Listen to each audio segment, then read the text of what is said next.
Salam əziz namizədlər. Bugün sizə Konstitusiyanın 156-cı maddəsindən qısa bir hissəci izahı verəcəm.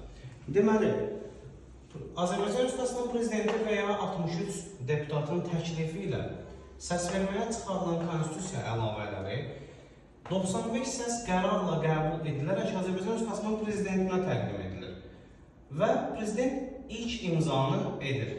Daha sonra 6 ay keçir üzərindən. 6 aydan sonra yenə səs verməyə çıxarılıb, yenə 95 səs çoxluğu qərarla qəbul edilərək Prezidentə göndərilir. Və Prezident artıq burada ikinci imzanı edir.